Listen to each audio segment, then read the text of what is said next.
This video will cover most of the basics of using grips. If I select this line, the grips highlight, I pick one end of it, and that makes the grip hot. And now at the command line, you'll see there's a command available of stretch, and these are subcommands, and each one of them has a different meaning. So if we go to stretch and we press enter the space bar, we now have move, rotate, scale, and mirror available. And these same 5 commands in the same order are always available when you're using grips. So now if I move this line, you'll see as it stretches, it gets longer, shorter, whatever. And if I want to make a copy, I select copy, and now I can pick, and I've made copies to each of those points. Now let's do a quick undo. Let's go down and do a crossing of these 2 lines that are joined. They share the same endpoint. I pick, make it hot, and I drag, and it works like such. Press the space bar, now it's in move. Space bar now for rotate, again scale, and there's mirror. Back to there. For stretch, right back by pressing the space bar to repeat to where we were. Pick, and that's where they're at. Now let's look at this rectangle drawn with a rectangle command.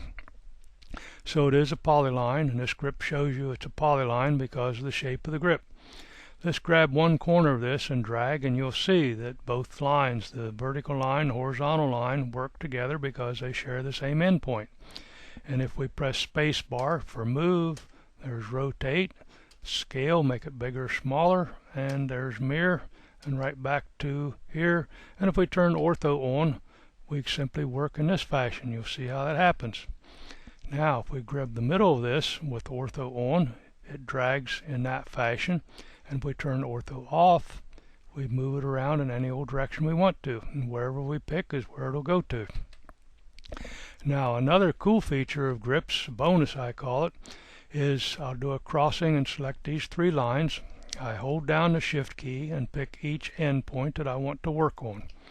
I release the shift key, which is very important, and now I simply grip one of these endpoints, and now I can move the lines around, and they keep the same relationship, and they all work together. And again, space bar to move, space bar to rotate, to scale, mirror, and back to stretch.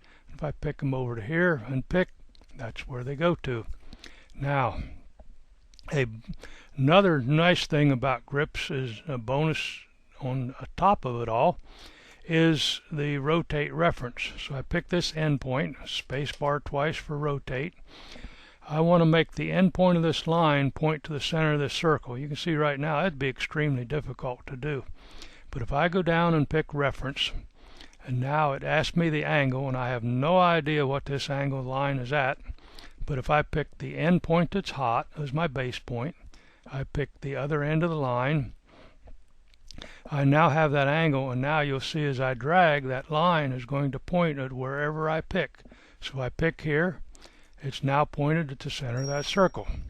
Let's double check and make sure that's how it works. We pick the end point, 2 space bars, we pick reference, we come back, we pick here, and we go to the midpoint of this and we pick, and now that has rotated to there. Now let's make sure it's done that way. So we're going to do an extend command. So we pick extend, pick the box, pick the line, and extend it out there. Now to prove that, we'll do a crossing window. We grab the grip, and they share the midpoint and the end point, and you can see they move together. So it really did point directly at that. So that's some of the basics about grips and why I really like them. And that's it.